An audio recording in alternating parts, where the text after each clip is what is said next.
మీ పిల్లలు ఇంటర్మీడియట్ మరియు ఎంసెట్ చదువుతూ సబ్జెక్ట్స్లో కన్ఫ్యూజ్ అవుతున్నారా? కాన్ఫిడెన్స్ లెవెల్ తక్కువగా ఉందా?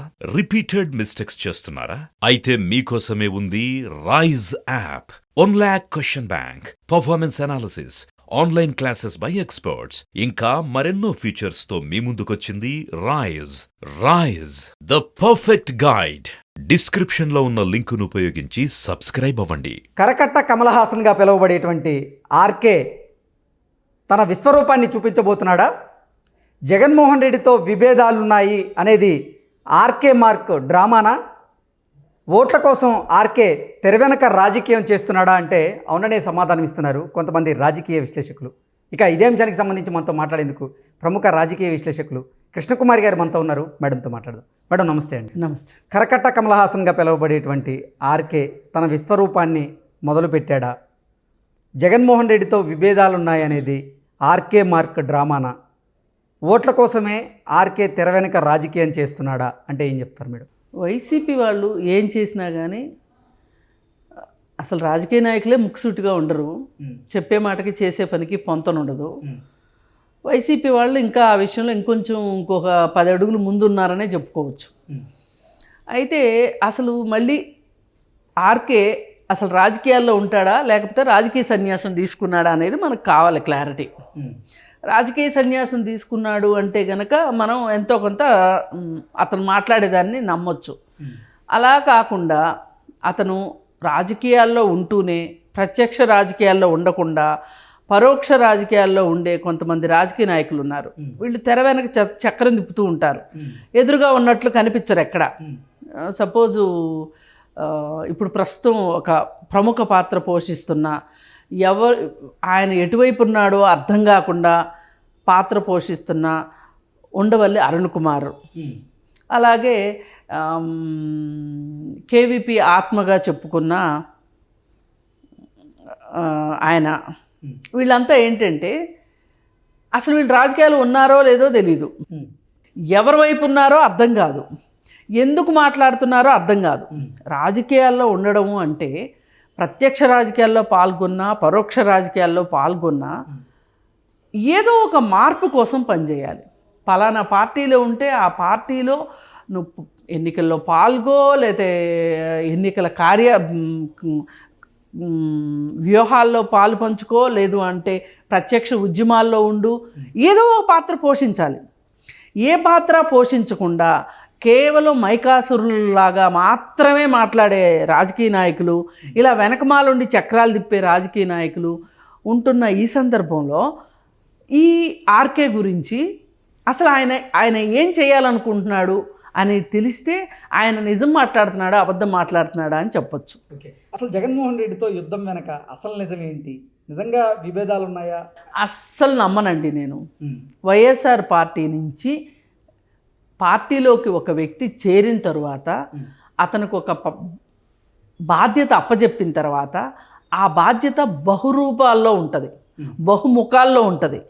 ఒక ముఖం అవసరమైతే వాళ్ళ కోసం ప్రాణత్యాగం చేయడానికైనా, లేదు అనుకుంటే వాళ్ళ తరఫున కోర్టుల్లో కేసులు వేయటానికైనా, వాళ్ళ తరఫున హత్యలు చేసి జైలుకి వెళ్ళడానికైనా, లేదు అనుకుంటే వాళ్ళ తరఫున వకాల్తా పుచ్చుకుని ఆర్థిక నేరాలు చేయడానికైనా, ఆర్థిక నేరాలు చేసిన తర్వాత జైలుకి వెళ్ళడానికైనా సిద్ధం అవుతారు అక్కడ.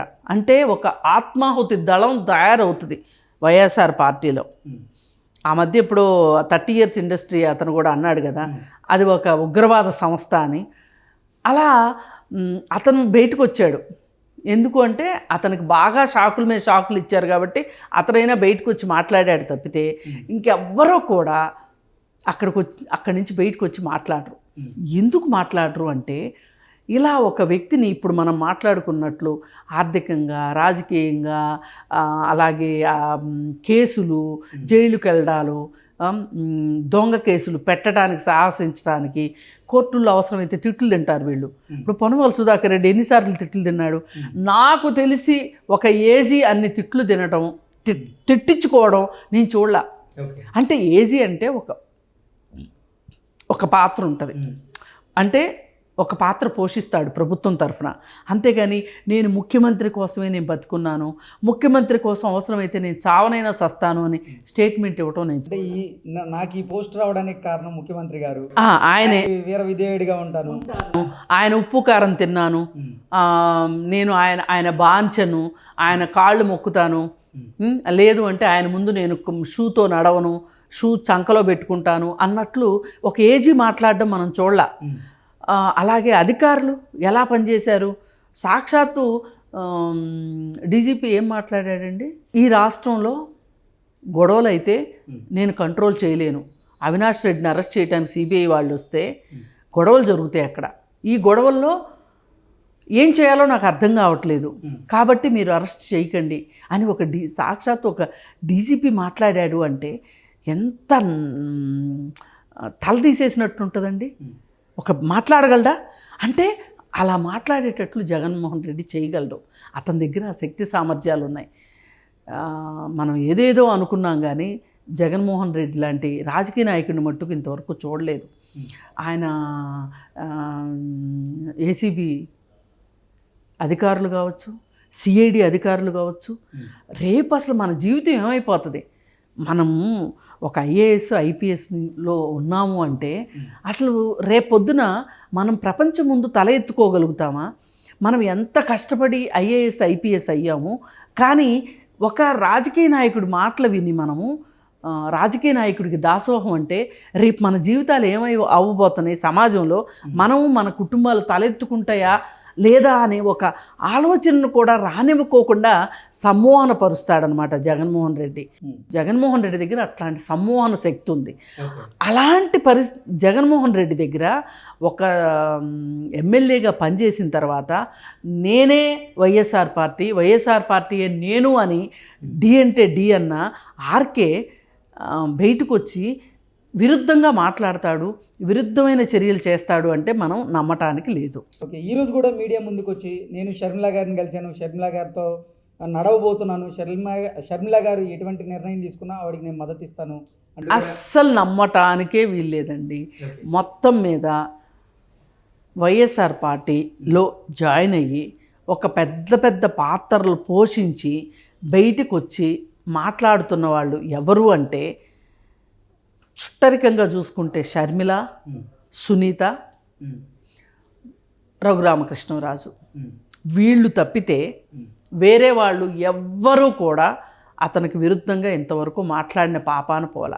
రచ్చబండ పేరుతో ఎంపీ రఘురామకృష్ణరాజు గారు రోజు అంటే ప్రభుత్వ వైఫల్యాలను ఎండగట్టేటువంటి ప్రయత్నం చేస్తూనే ఉన్నాడు.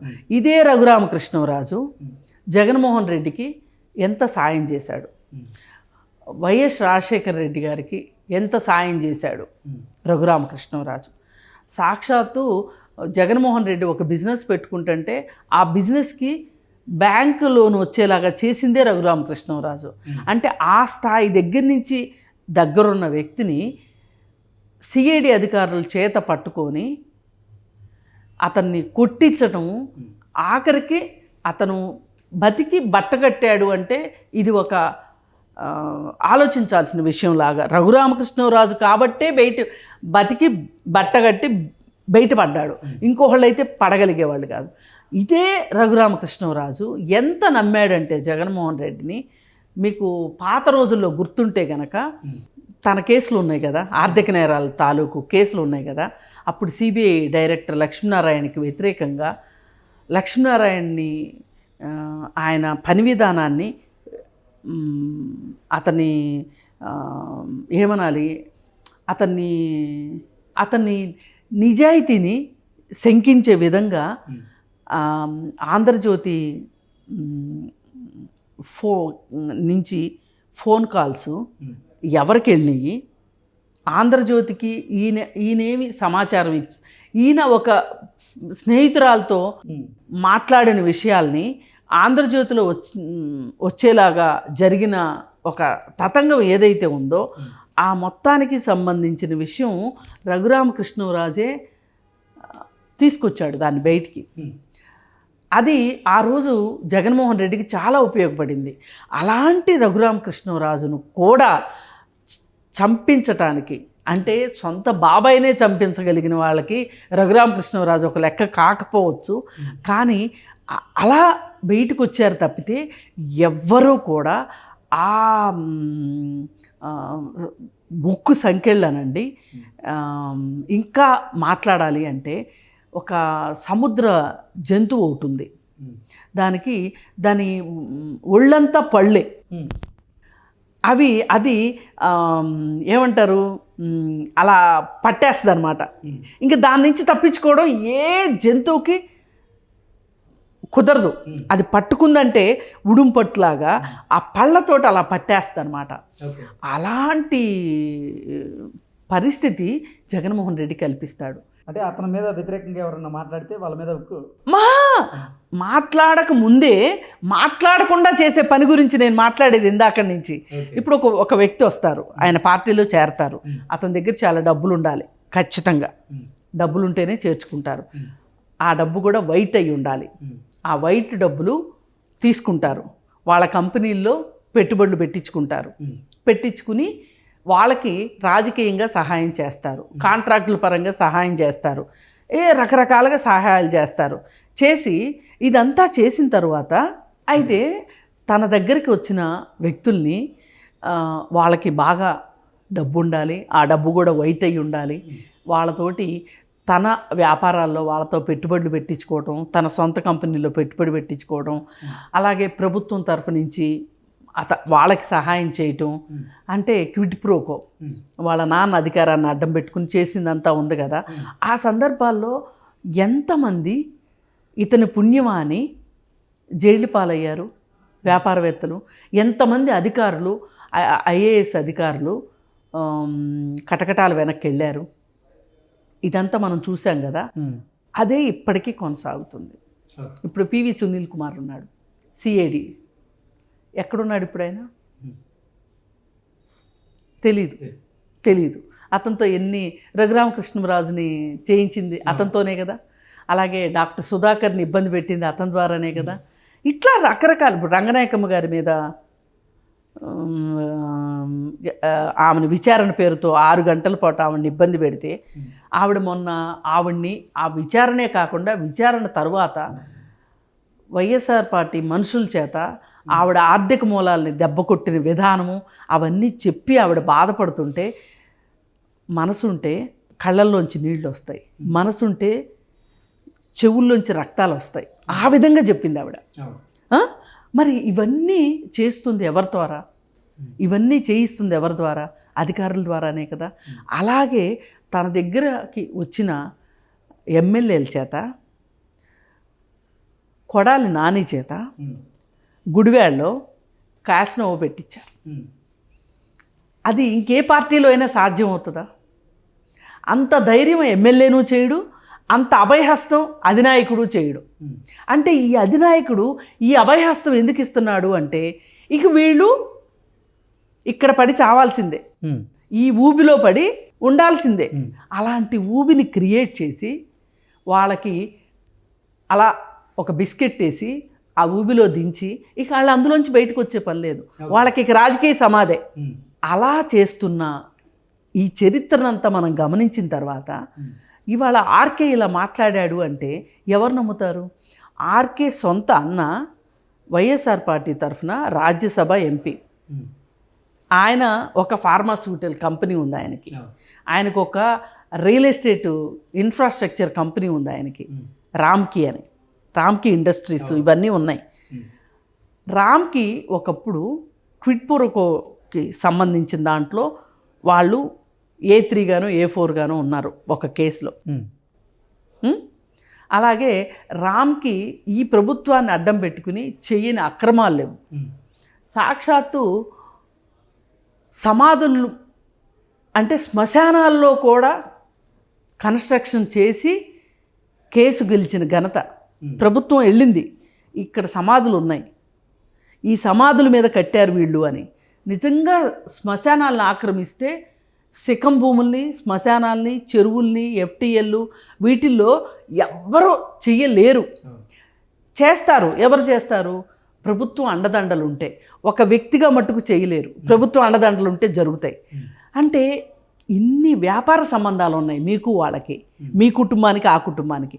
అలాంటప్పుడు ఆర్కే బయటకు వచ్చి వాళ్ళ నేను జగన్మోహన్ రెడ్డికి వ్యతిరేకము, అతని విధానాలకు వ్యతిరేకము, అతని రాజకీయాలను నేను విభేదిస్తున్నాను, అలాగే వాళ్ళ చెల్లెలు షర్మిలకి జరిగిన అన్యాయానికి నేను కూడా తోడుగా నిలిచి నడుస్తాను అంటే ఎవ్వరూ నమ్మటానికి సిద్ధంగా లేరు. అసలు ఇక్కడ ఎక్కువ నమ్మకూడదు ఎవరు అంటే షర్మిల నమ్మకూడదు. ఓకే, షర్మిలే రేపు నష్టపోవటానికి సిద్ధమైతేనే ఆర్కేని కలుపుకోవాలి. అంటే వీళ్ళది ఒక ధృతరాష్ట్ర కౌగులి, అలాగే ఒక వామన హస్తం, వామనుడు తన మీద తన్ను చేయి పెట్టుకున్నట్లే వీళ్ళు కూడా అట్లాగే చేతులు పక్క వాళ్ళ నెత్తి మీద చేతులు పెడతారు. ఇప్పుడు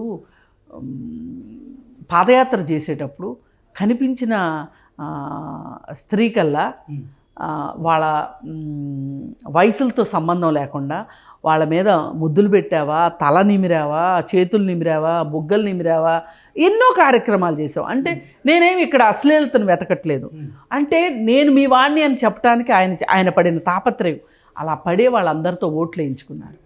ఓట్లు వేయించుకున్న తర్వాత వాళ్ళందరూ ఇవాళ ప్రతి ఇల్లు చెట్టుకొకరు పుట్టకొకరు అయ్యారు. ఆంధ్రాలో స్కీములు అని చాలామంది చెప్పుకుంటున్నారు, కానీ ఇవాళ చాలామంది అనుకున్నది ఏంటి అంటే జగన్మోహన్ రెడ్డి వస్తే మన కుటుంబాలు మనతో కలిసి ఉంటాయి అనుకున్నారు.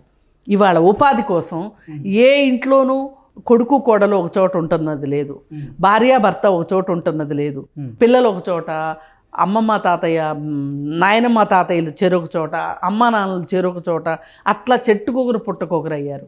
ఎందుకంటే అక్కడ ఉపాధి లేకపోవటంతో వాళ్ళందరూ హైదరాబాదుకో లేకపోతే గల్ఫ్కో లేకపోతే పక్క రాష్ట్రాలకో వలస వెళ్లాల్సిన పరిస్థితి కల్పించారు.